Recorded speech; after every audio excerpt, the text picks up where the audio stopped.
So we'll talk about the stages that you're going to go through, some of the wins that you'll have as you progress up the mountain to complete business reliability. That's where we're looking to get to.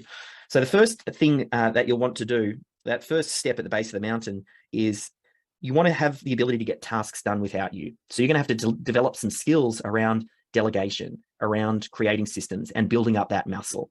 Part of that is learning as you go through this.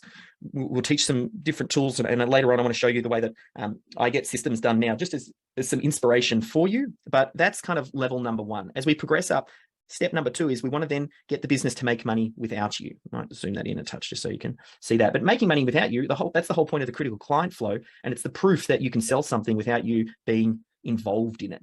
So that's as we progress up. Once you get the critical client flow in place, once we train up team members on it, once you've got primary and secondary people identified, then we can kind of start to progress up because the business is making money without you. Then you can start to think about having a guilt-free holiday.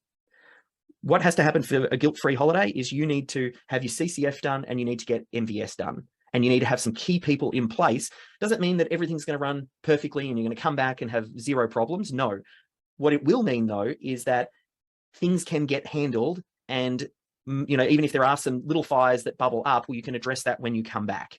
But for you to feel good to be able to disconnect, and I want you to set that goal for yourself to be able to have that guilt-free holiday where you can take time out, go away with the family, and not be worrying about what's going on at work and opening up your phone or email or things like that. I think every business owner deserves that. The ability at some point, everybody deserves that.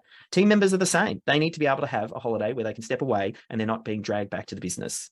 So we get there when we get to CCF and MVS. The next step up, then we start to think about getting to this is how we do it here. Now, for that to happen, we need to make sure that we start to build systems into the DNA of the business where, we've got recruitment and onboarding, you've got policies and position descriptions that identify the systems that are relevant to that particular role. And then once we reach that, that's when we start to really build that culture of this is how we do things here, with the ultimate goal of getting to the top of the mountain, which is complete business reliability. Now, that's where you're a true business owner, where the business owner works without you, where you'll have dashboards so you can keep an eye on what's going on in the business and monitor it, but you're not required. You can work in the business by choice, and you work on the things that you're strong at and the things that you enjoy, because that's why you started this business. But you have the ability to kind of step in and out, and the machine works without you. And the business at this point really reaches optimization mode. And we'll talk about this idea of getting your business to the point where it operates under management and is a saleable asset. Whether or not you sell or not, that's what we need to do, get it to a saleable asset level. And the magic words that the potential buyer wants to hear is that the business is under management. What does that mean? That means it's under management, not by the business owner. And that's really where we want to get to.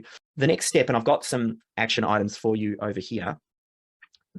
What you go through to make this happen looks a little bit like this.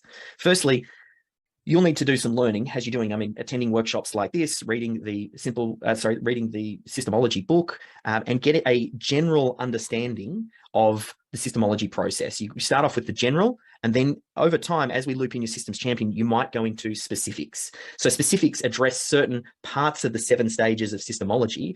Maybe you need some help on your critical client flow, where you have a look at the Simple Systems Blueprint, or maybe you join one of the group programs or go through the online program, or you work with one of our Systemologists if you want to go that little bit further. You have to learn enough so that you can lead this initiative. And we talked about that idea. Michael Gerber said, don't let the business owners off the hook. They need to lead the initiative. So you have to know enough to at least be able to have meaningful discussions with your systems champion and know what they're doing, and the leadership team, and talk to the department heads. And then we need to identify the systems champion. I know some of you have already done that. Today, we will talk about position descriptions, job ads, and I'll give you all of those pieces of the puzzle today, but you have to identify that person. Then you oversee and work with the systems champion to complete the critical client flow. Then we work with and oversee the completion of the MVS. Then at that point, then we start to build these systems into the DNA, where we put it into our recruitment system, and I'll share our recruitment system. We'll have a look at how you can onboard certain team members, and we have systems as a discussion. That final session that we do as part of the Business Systems Accelerator, which is for your team, becomes part of your onboarding. And you have it as a discussion that, hey, systems are important here. And then we start to manage via systems. And I'll give you the framework that we'll cover today around how to manage and get people online if you reach some resistance. We'll talk about for your systems champion towards the end, and this is the order in which you do it. And you kind of don't want to jump too far ahead. Like, you always think about what is the next step? What is the next step as you work your way up the mountain? And we look to then optimize those systems and then get the processes in place for dashboards and the mechanisms to be able to listen to your business, hear or see when there's a problem, and then try and go to work on the system and solve it at the system level. And then obviously the goal here being to achieve complete business reliability. And even though you might not even sell, but again, we just build it as though we are going to sell. That's really the key here. And if you have a look at the numbers, I match those up so you can kind of see them just here, here with number one. That's kind of what you do at stage number one.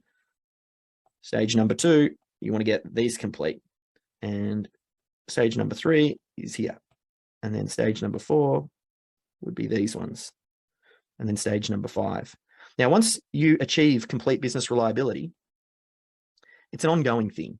Like, you don't go, woohoo, we've systemized, I can step away, I'm now done. This is, once you reach that level, then it's the pursuit of excellence. It's about becoming an industry leader. It's about continually innovating and improving. Because if you don't continue to improve, you just over time, you drift down. There's a natural drift. You're either, classic growing or you're dying. So you need to make sure that we're continually growing at that level.